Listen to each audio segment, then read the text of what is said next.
My name is Nate. I died last week, and a lot of people have asked me what I saw.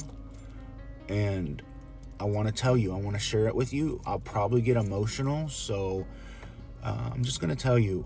I died for over a minute.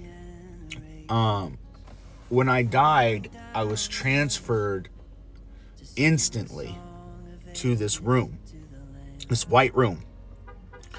And I stood up, and then this angel starts walking towards me. And then as he stands like in front of me, he says, I know this isn't what you want to hear right now, but you're dead. And we need to talk about some things. So instantly this book appears in front of him.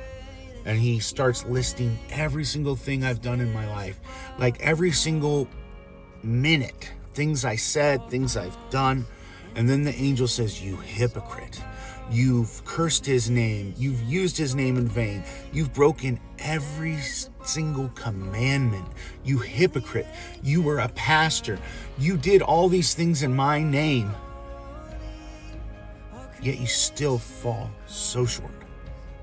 Then out of nowhere, God appears, and you can't see his face. He's so radiant, but he was like sitting down, and all this stuff was flashing before me, and God and the angel were looking at it, and I knew I was in deep trouble because God was calling me a hypocrite. I kind of was like, oh no, this is bad. And as I was getting ready to be judged, out in the distance, I hear, stop!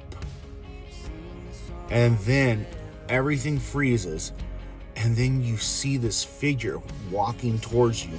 And there's like huge light on him. And it's a light that we can't even describe. The colors in heaven, they don't even have a name. It's colors that we've never seen. And I'm standing there and I hear stop. And this figure starts walking towards me. And I see a glow. And then I see a robe. And it's the bottom of it has gold. And he's walking towards me. And I start seeing the nail holes. And I'm like, oh, Jesus. And he says, stop. He's one of mine. And then God the Father and the angel looked at each other. And Jesus said, I'm all he has. I'm all he has. When he needed me most, I was the one he was crying out to. When he needed me, I was there.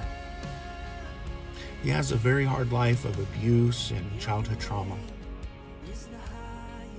But he said, I love him.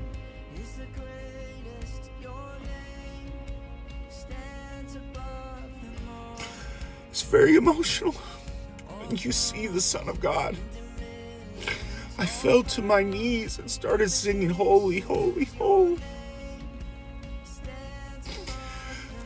And then God told me, he goes, okay, my son knows you. Welcome to heaven.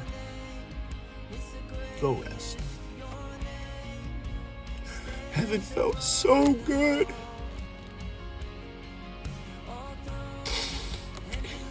I don't know how to explain it. It just felt so peaceful and right. And as Jesus started speaking to me, his voice is so pure and so thunderous, but so warm and loving. I stood up and I said, I want to go with you, Jesus. I don't want to be here anymore.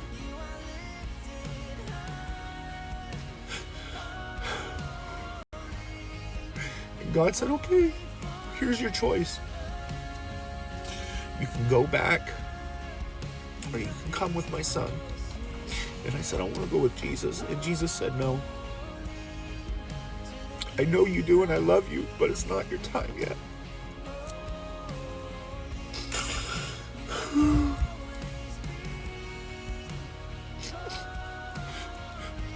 And he said, no, I want to stay with you. I want to stay here.